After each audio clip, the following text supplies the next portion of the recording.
ಅಲ್ಲ ಇವತ್ತೇ ರಾಜ್ಯದಲ್ಲಿ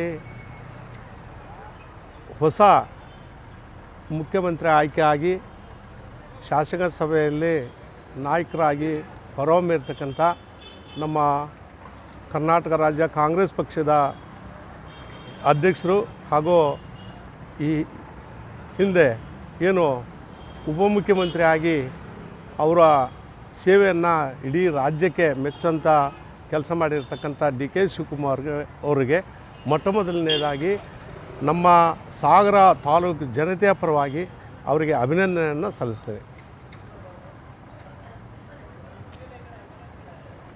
ಸಿದ್ದರಾಮಯ್ಯನವರು ಮತ್ತು ಡಿ ಕೆ ಶಿವಕುಮಾರ್ ಅವರು ಜೋಡಿ ಈ ರಾಜ್ಯದಲ್ಲಿ ಇಡೀ ದೇಶ ನೋಡುವಂಥ ಯೋಜನೆಗಳನ್ನು ಕೊಟ್ಟು ಅವ್ರದ್ದೇ ಆದ ಒಂದು ಯೋಜನೆಗಳು ತಯಾರು ಮಾಡಿ ಇಡೀ ದೇಶ ಅದನ್ನೇ ಅಳವಡಿಸ್ಕೊಳ್ತಕ್ಕಂಥ ಎಲ್ಲ ಪಕ್ಷದವರು ಇವರು ಯೋಜನೆಗಳನ್ನು ಕಾಪಿ ಮಾಡಿರ್ತಕ್ಕಂಥದ್ದು ನಿಮಗೆಲ್ಲ ಗೊತ್ತಿದೆ.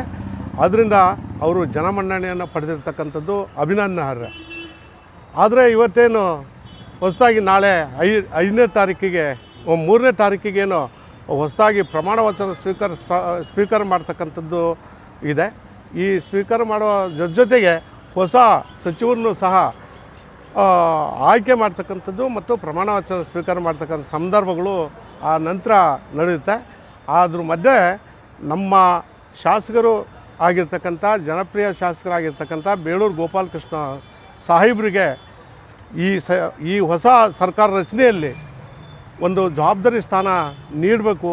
ಅವರು ಈ ಹಿಂದೆ 3 ಬಾರಿ ಈ ಕ್ಷೇತ್ರದ ಶಾಸಕರಾಗಿ ಹಲವಾರು ಜನಪರ ಯೋಜನೆಗಳನ್ನು ಈ ಸಾಗರ ನಾಗರಿಕರಿಗೆ ತಲುಪಿಸಿರ್ತಕ್ಕಂಥದ್ದು ಮತ್ತು ಅವ್ರದ್ದೇ ಆದ ಒಂದು ಕಾರ್ಯವಹಿಸಲಿ, ಅವರು ಯಾವುದೇ ಅಧಿಕಾರ ಇರಲಿ ಇಲ್ಲದೇ ಇರಲಿ, ಜನಸಾಮಾನ್ಯರು ಬಡವರ ಬಲ್ಲಿಗರ ಅನಾಥರ ರಕ್ಷಕರಾಗಿ ಈ ಕ್ಷೇತ್ರದಲ್ಲಿ ಅವರು ಛಾಪು ಮೂಡಿಸಿರ್ತಕ್ಕಂಥದ್ದು ಇಡೀ ರಾಜ್ಯದ ಜನತೆಗೆ ಗೊತ್ತಿದೆ. ಅದೇ ರೀತಿ ಬಂಗಾರಪ್ಪನವರ ಗರಡಿಯಲ್ಲಿ ಬೆಳೆದು ಬಂಗಾರಪ್ಪ ಸಾಹೇಬರ ಶಿಷ್ಯ ನಾನು ಅಂಥೇಳಿ ಇಡೀ ರಾಜ್ಯದಲ್ಲಿ ಎದೆ ತಟ್ಕೊಂಡು ಹೇಳ್ತಕ್ಕಂಥ ಯಾರಾದರೂ ಒಬ್ಬ ನಾಯಕ ಇದ್ದರೆ ಅದು ನಮ್ಮ ಬೇಳೂರು ಗೋಪಾಲಕೃಷ್ಣ ಸಾಹೇಬರು ಅಂತೇಳಿ ಈ ಸಂದರ್ಭದಲ್ಲಿ ಹೇಳೋಕ್ಕೆ ಇಷ್ಟಪಡ್ತೀವಿ. ಆದ್ದರಿಂದ ಅಂಥ ಒಬ್ಬ ದೊಡ್ಡ ನಾಯಕರ ಶಿಷ್ಯ ಇವತ್ತೇ ಹೊಸ ಸರ್ಕಾರದಲ್ಲಿ ಸಚಿವರು ಆಗಬೇಕು ಅಂತ ನಮ್ಮ ತಾಲೂಕಿನ ಜನತೆಯ ಒತ್ತಾಯ ಇದೆ.